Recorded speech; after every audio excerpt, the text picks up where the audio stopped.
The Galactic Dominion had always looked down on humanity. A species that barely left its home planet, still dependent on primitive nuclear weapons, was of no concern to an empire that had conquered half the known galaxy.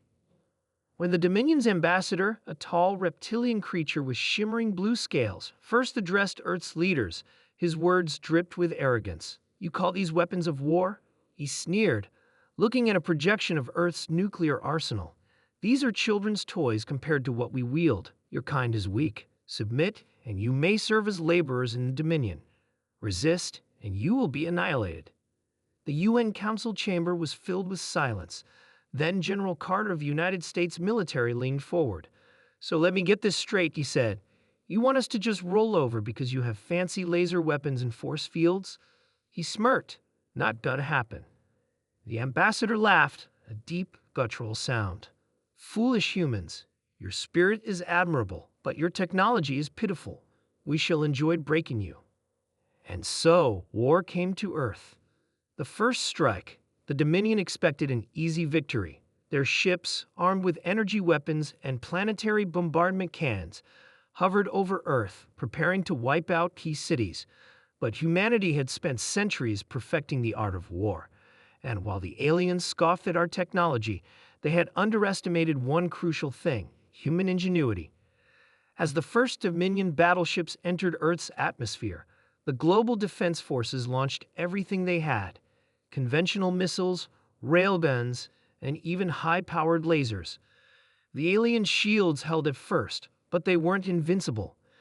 The sheer volume of attacks pushed them back. They adapted quickly. One Dominion commander muttered, watching his fleet struggle, "But they still fight with crude weapons." That's when humanity played its trump card: nuclear payback. The aliens had dismissed nuclear weapons as outdated relics, meant for primitive wars. They believed their shields could absorb or deflect any explosion, but they had never faced a species as stubborn or as reckless as humans.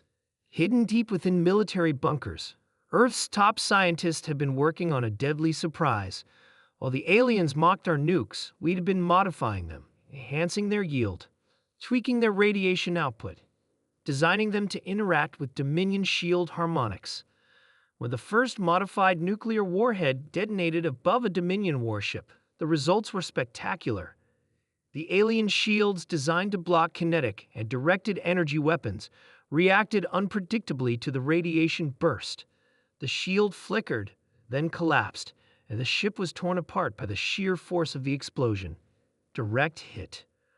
A radar operator cheered as the Dominion vessel disintegrated. They're not invincible after all. Panic spread through the Dominion ranks. More nukes followed, strategically detonated to bypass their defenses.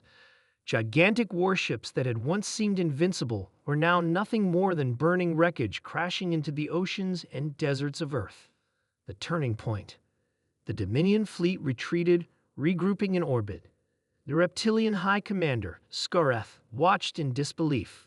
"Impossible," he hissed. "How could such a primitive race? Sir, their weapons are adapting. They are using radiation harmonics to disrupt our shields," an officer reported. Scareth clenched his claws.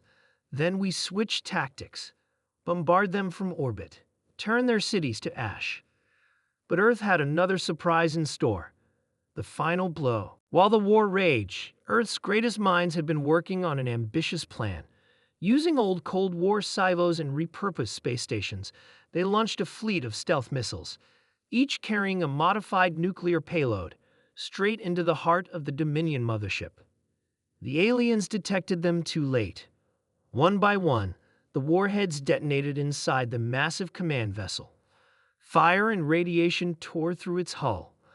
The mighty Dominion flagship, the backbone of their fleet, exploded in a brilliant flash visible from the ground. Without their command structure, the remaining alien ships panicked. Some attempted to flee, while others were shot down by Earth's newly emboldened forces. Victory and the future. When the smoke cleared, Earth still stood. Cities were damaged, but humanity had survived. More than that, we had won. A final transmission came through from the retreating Dominion forces. Scareth himself, wounded and humiliated, appeared on screen. This This is not over, humans. We will return. General Carter smirked. Yeah, bring it on. And next time, try not to underestimate us. As the transmission cut out, humanity celebrated. The Dominion had thought us weak. They had mocked our weapons, laughed at our defiance. But in the end, they weren't the ones laughing. Epilogue. Months later, as Earth rebuilt, scientists pored over the wreckage of Dominion ships. Humanity had learned valuable lessons from this war. Our technology would advance. Our defenses would strengthen. The next time the Dominion came knocking, we wouldn't just survive, we would conquer.